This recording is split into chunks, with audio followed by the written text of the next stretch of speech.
कानपुर 300 साल पहले एक ऐतिहासिक महत्व रखता था। यहाँ पर जो टेक्सटाइल मिल्स थी, जूट मिल थी और कानपुर को एशिया का मैनचेस्टर कहा जाता था। लेकिन दुर्भाग्यवश कानपुर को कोई भी उचित रूप से संरक्षण देने वाला नहीं मिला, हमारे उत्थान की बात करने वाला नहीं मिला। उत्तर प्रदेश सरकार के $1 ट्रिलियन इकोनॉमी को बनाने के सपने को साकार करने के लिए कानपुर विकास प्राधिकरण द्वारा एक इनिशिएटिव लिया जा रहा है। आज कानपुर में इन्वेस्टर समिट किया जा रहा है। हर क्षेत्र के, चाहे वो रियल एस्टेट हो, चाहे वो बाकी इंडस्ट्रियलिस्ट हो, उनको एक छत के नीचे लाकर उनके इश्यूज को एड्रेस करके इन्वेस्टमेंट के लिए प्रोत्साहन दिया जा रहा है। इस वक्त मेरे साथ बात करने के लिए मौजूद है कानपुर और प्रदेश के कुछ ऐसे इंडस्ट्रियलिस्ट जो इस पूरे प्रोजेक्ट में इन्वेस्ट करने वाले हैं। मैं सबसे पहले आपसे जानना चाहूंगा, सर क्या नाम है आपका? मेरा नाम महेश चंद्र जैन है। रियल एस्टेट के बिजनेस से ही जुड़े? रियल एस्टेट से हैं, लेकिन बेसिकली हम लोग ज्वेलर्स हैं और उत्तर प्रदेश सराफा एसोसिएशन का मैं अध्यक्ष भी हूँ और रियल एस्टेट के बिजनेस में भी बहुत लंबे समय से हूँ। सर ये बताइए, क्योंकि कानपुर की अगर बात करी जाए तो बहुत ज़्यादा पोटेंशियल इसमें देखा जाता है, मैनचेस्टर ऑफ ईस्ट कहा जाता था, लेकिन अब एक ऐसा समय आया है कि जब जितना इन्वेस्टमेंट और जिस हिसाब से कानपुर को तरक्की करनी चाहिए थी वो नहीं हो रहा है। आज ये इनिशिएटिव केडीए द्वारा लिया गया है, इस पूरे इनिशिएटिव को आप कैसे देखते हैं? देखिए, जो इनिशिएटिव लिया गया है ये बहुत ही सराहनीय कदम है और इसके लिए जो वीसी केडीए हैं वो प्रशंसा के और धन्यवाद के पूरी तरह पात्र हैं। उन्होंने एक नया कंसेप्ट दिया, एक नई विचारधारा दी, एक सबमिट किया, अपने प्रपोजल दिया, बताया कि कानपुर का कैसे डेवलपमेंट होना चाहिए, हमारे क्या प्रोग्राम है। इन्होंने काफ़ी मेहनत करके, इसके अंदर कोई दो राय नहीं है कि बहुत मेहनत करके कानपुर के बारे में विचार किया, जो एक बहुत ही सराहनीय कदम है और हम लोग उसकी प्रशंसा करते हैं। हम लोग कानपुर के जो व्यक्ति हैं, व्यवसायी हैं, हम यहाँ 110 और 115 साल से कानपुर के नागरिक हैं। कानपुर 300 साल पहले एक ऐतिहासिक महत्व रखता था। यहाँ पर जो टेक्सटाइल मिल्स थी, जूट मिल थी और कानपुर को एशिया का मैनचेस्टर कहा जाता था। लेकिन दुर्भाग्यवश कानपुर को कोई भी उचित रूप से संरक्षण देने वाला नहीं मिला, हमारे उत्थान की बात करने वाला नहीं मिला, हमको कोई नई नीति लाने के लिए नहीं मिला। उसका सबसे बड़ा कारण और प्रभाव और असर ये हुआ कि कानपुर कंपैरेटिवली धीरे धीरे डाउन होता चला गया। जैसा कि आपने बताया कि कुछ चैलेंजेस रहे हैं जिसकी वजह से कानपुर में उस तरह का जो इन्वेस्टमेंट आना चाहिए था वो नहीं आ पाया। ऐसे कुछ इश्यूज आपने अपने केडीए के सामने या फिर प्रशासन के सामने रखे हैं ताकि वो एड्रेस करे जाएं प्रशासन द्वारा और एक तरीके से मोटिवेशन जो है इंडस्ट्रीज को मिलने पाए यहाँ पे इन्वेस्ट करने के लिए?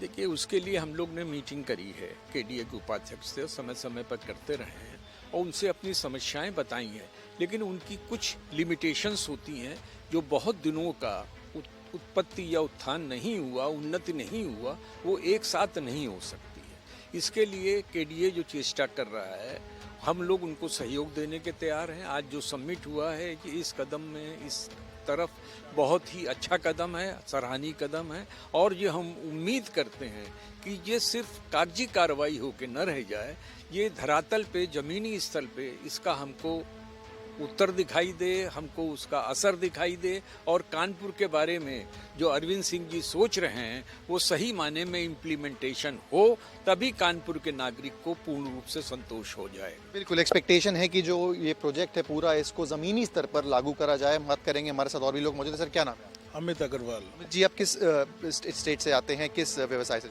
मैं भी रियल इस्टेट से ही हूँ और क्या कहते हैं, अरविंद सिंह जी की मैं जितनी सराहना करूँ उतनी कम है। He is the first VC of Kanpur जिसने कि सारे रियल इस्टेट इंडस्ट्रीज़ को, सब इंडस्ट्रियलिस्ट को एक छत के नीचे आज इकट्ठा करके डायरेक्ट संवाद कर रहे हैं और उनसे प्रॉब्लम्स पूछ रहे हैं।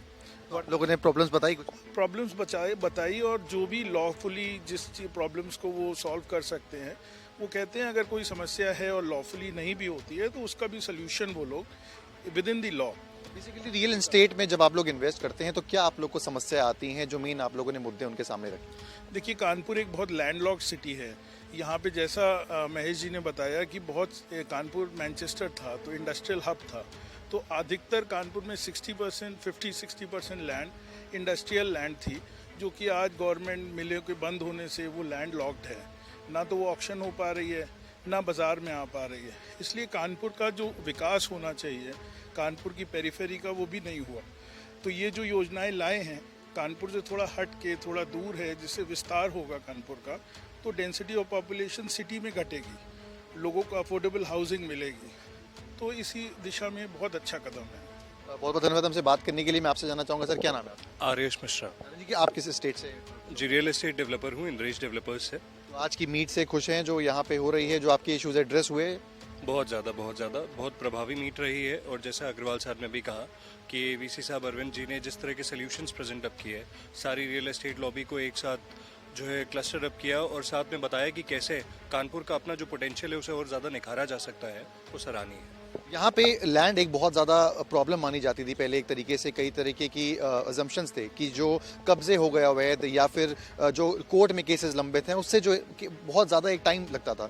अरविंद सिंह की बात करी जाए केडीवीसी की, तो उन्होंने बताया है कि इसको कोर्ट में केसेस बहुत ज़्यादा फास्ट ट्रैक करे गए हैं, ब्लॉकचेन टेक्नोलॉजी का भी इस्तेमाल करके लैंड इशूज़ वो आप जो है सॉल्व हो रहे हैं। आपको लगता है इससे फ़र्क पड़ेगा, मोटिवेशन मिलेगा कहीं ना कहीं रियल एस्टेट के लोगों को कानपुर में इन्वेस्ट करने की? जी बिल्कुल मिलेगा। और पिछले 1.5 साल में जितने प्रयास किए गए हैं और जो रिजल्ट्स ऑब्टेन किए गए हैं वो सारे के सारे, चाहे आप न्यूज़पेपर पब्लिशिंग्स में देख लीजिए, हाई कोर्ट के पेंडिंग केसेस देख लीजिए, जैसे अभी मीट में ही बताया कि 54 साल पुरानी लैंड थी और काफ़ी बड़े लैंड बैंक्स को छुड़ाया गया है, सारी तरह से जो है लीगली क्लियर अप किया गया है। तो इससे इन्वेस्टर्स का एक बहुत भरोसा बढ़ता है कि मार्केट पोटेंशियल में उनका पैसा सेफ है, कहीं वो डाल रहे हैं तो रियल एस्टेट एक अच्छा निवेश का ऑप्शन बनेगा। बहुत बहुत धन्यवाद हमसे बात करने के लिए। तो ये थे कानपुर के वो इन्वेस्टर्स, वो इंडस्ट्रियलिस्ट जो इस पूरी जगह पे यहाँ पर आए हैं और अपने इश्यूज उन्होंने प्रशासन के सामने रखे कि क्यों हम यहाँ पे इन्वेस्ट करें, तो हमें क्या ऐसी चीज़ें हैं जो प्रशासन की तरफ से हेल्प के तौर पे चाहिए। मैं आपको बता दूं इस पूरे समिट में 4000 करोड़ का ऐसा इन्वेस्टमेंट है जो कि उम्मीद करी जा रही है कि कानपुर में आएगा। साथ ही साथ ऐसे कई स्मार्ट सिटी के प्रोजेक्ट्स हैं जिनको लेकर प्रशासन को पत्र लिखा गया है और 1500 करोड़ की सिर्फ न्यू स्मार्ट सिटी की मांग रखी गई है। अब देखना ये है कि जो इस समिट का ये जो नींव आज रखी गई है, आने वाले समय में क्या $1 ट्रिलियन इकोनॉमी जो कि उत्तर प्रदेश सरकार का सपना है उस पर वो कंट्रीब्यूट कर पाएगा या नहीं। वीडियो जर्नलिस्ट अमित के साथ सिमर चावला, कानपुर तक।